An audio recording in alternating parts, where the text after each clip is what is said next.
Imagine a plate of Hyderabadi-style chicken biryani. Fragrant basmati rice, tender chicken pieces, exotic spices garnished with eggs and fried onions. Each component plays its part. The basmati rice, light and aromatic, infuses with the flavors. The chicken, marinated meticulously, is delectably soft. The spices contribute to a myriad of flavors. The garnish adds a pleasant crunch. This delightful dish, a harmony of taste and texture, is an explosion of flavors waiting to be savored. A culinary masterpiece, it can be recreated in your own kitchen. To dive into the recipe? Before we dive into the cooking process, let's take a moment to gather all the ingredients we need for this flavorful Hyderabadi chicken biryani. For the chicken marinade, you will need 1 kilogram of chicken, preferably bone-in for added flavor. Spice it up with 1 teaspoon of turmeric, 2 teaspoons of red chili powder, 1 tablespoon of coriander powder, and 1 teaspoon of garam masala. Boost the flavor with a tablespoon of ginger garlic paste and a squeeze of lemon juice. And of course, don't forget the 1 cup of thick creamy yogurt to tenderize the meat and infuse the flavors. Next, for the rice, you will need 2 cups of long-grain basmati rice. Ensure it's a good quality brand, as the rice is a star in this dish. Along with the rice, gather whole spices, 4 cloves, 4 green cardamom pods, and a 1-inch piece of cinnamon. And let's not forget the layering ingredients. You'll need 1 large onion, thinly sliced and fried until golden brown, a handful of fresh mint leaves and coriander leaves. Last but not least, ensure you have salt to taste, 4 tablespoons of cooking oil, and 2 tablespoons of ghee or clarified butter. These are the key ingredients that will help us create our sumptuous Hyderabadi chicken biryani. So now that we have everything ready, let's move on to the preparation.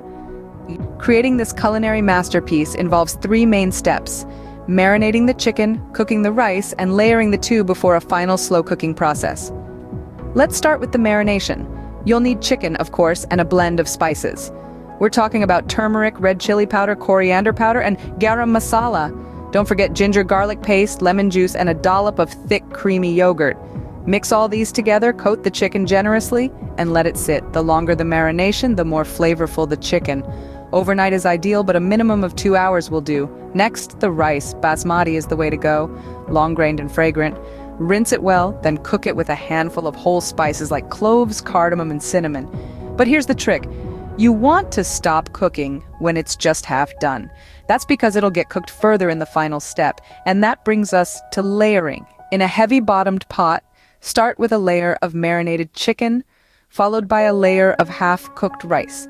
Sprinkle some fried onions, mint, and coriander leaves for added aroma. Repeat this process until all your ingredients are used up. With these steps, the biryani is ready for the final slow cooking process, which allows the flavors to seep in and give the biryani its unique taste. Diving into the heart of making biryani is just as important as its presentation. The preparation process can often enhance the cooking experience, making each step even more enjoyable. For biryani, it's all about mastering the 3 key steps. Firstly, let's talk about marinating the chicken. This is where you infuse the meat with all of the wonderful flavors that biryani is for. Use a blend of spices like turmeric, ginger, garlic, and garam masala, along with a splash of lime juice and yogurt. The yogurt not only adds flavor but also tenderizes the chicken. Next, we move on to cooking the rice. Secret here is to cook the rice until it's just about 70% done. Rinse the rice until the water runs clear to remove excess starch, and then boil in salted water. You want to keep an eye on the rice, as it shouldn't be fully cooked. This is because it will continue to cook later when we layer it with the chicken. Finally, the art of layering the biryani comes into play. Begin with a layer of partially cooked rice, followed a layer of marinated chicken, then another layer of rice. Repeat this until all of your ingredients are used. The final top layer should be of rice, garnished with fried onions, boiled eggs, or nuts for a little extra texture. Remember, biryani is best enjoyed hot, right after fully cooked. The flavors are at their peak, the aroma is intoxicating, and the warmth adds to the comfort. So with these detailed steps, you can bring the taste of authentic Hyderabadi chicken biryani to your kitchen. Enjoy the cooking process just as much as you'll enjoy the final dish.